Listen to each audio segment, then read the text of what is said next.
नमस्कार, मैं हूं Amod Srivastava. Amazing thought, amazing message, amazing information की दिशा में आज एक कदम और आगे। आज के इस दो चिंतन का विषय है कल्पना से परे और ईश्वर की समीपता। आपको ये मेरा वीडियो अच्छा लगी तो लाइक करें, शेयर करें और लाल बटन दबाकर सब्सक्राइब अवश्य करें। साथ ही बेल आइकन दबाना बिल्कुल ना भूलें। आज के इस प्रथम चिंतन का विषय है कल्पना से परे।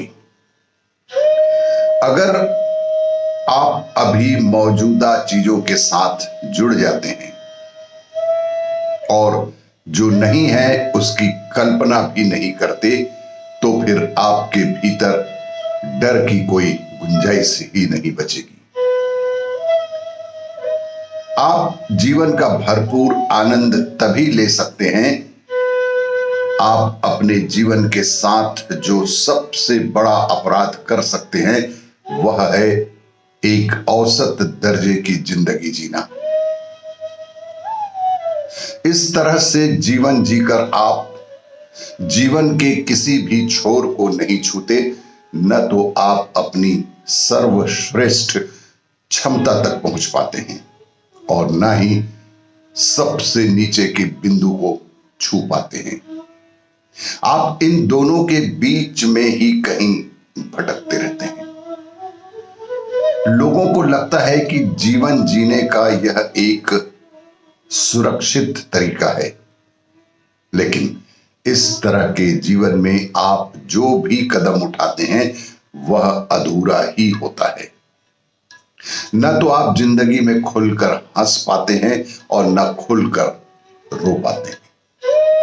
न तो मस्ती और बेफिक्री के साथ नाच सकते हैं, न गा सकते हैं। आप पूरी तरह से खुलकर कुछ भी नहीं कर पाते हैं। आपने बीच का रास्ता इसलिए चुना क्योंकि इस रास्ते में एक सुरक्षा का भाव है।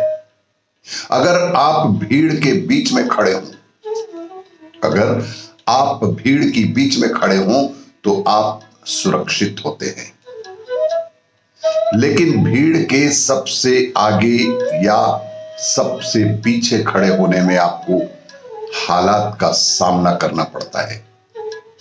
यह बीच का तरीका ठीक नहीं है। यह तो आपका डर है, आपके भीतर की असुरक्षा की भावना है, जो कि आपकी कल्पना से बिल्कुल परे है। आज के इस दूसरे चिंतन का विषय ईश्वर की समीपता।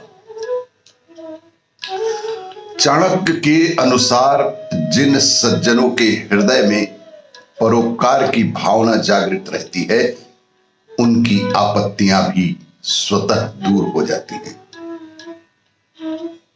महान चाणक्य के अनुसार जो भी सज्जन के हृदय में परोपकार की भावना जागृत होती रहती है, उनकी सारी आपत्तियां भी उससे दूर होती जाती हैं और पग पग पर उन्हें संपत्ति और यश की प्राप्ति भी होती जाती है।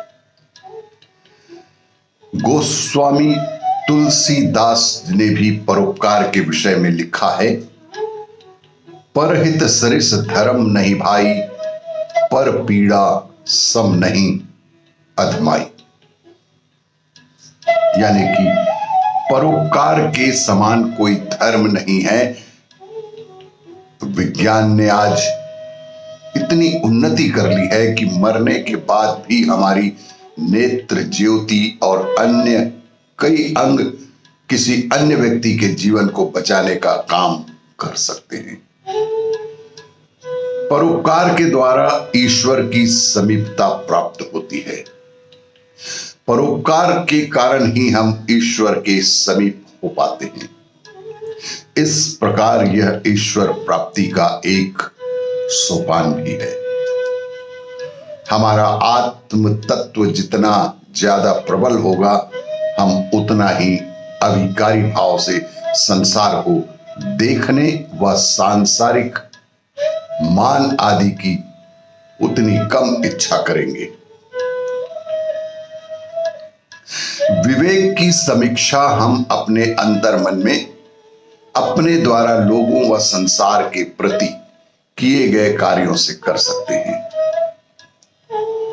भरत जी ने अयोध्या कांड में कहा है, अर्थ न धर्म न काम रुचि गति न चहूं निर्वाण, जन्म जन्म रति राम पद ये वरदान न आन।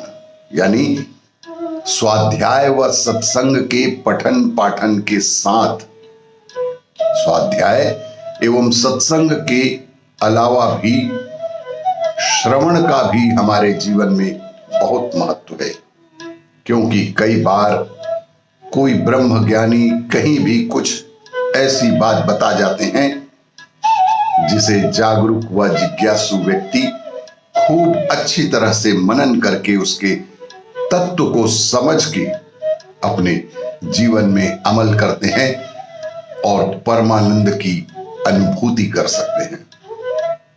पठन पाठन स्वाध्याय सत्संग जितना हमारे जीवन में आवश्यक है, उतना ही श्रवण भी हमारे जीवन के लिए बेहद महत्वपूर्ण है। वैज्ञानिकों ने यह सिद्ध कर दिया है कि सीखने सिखाने की प्रक्रिया में श्रवण, दृश्य के साथ साथ श्रवण भी बेहद आवश्यक है। आपको ये मेरा वीडियो अच्छा लगे तो लाइक करें, शेयर करें और सब्सक्राइब अवश्य करें। धन्यवाद।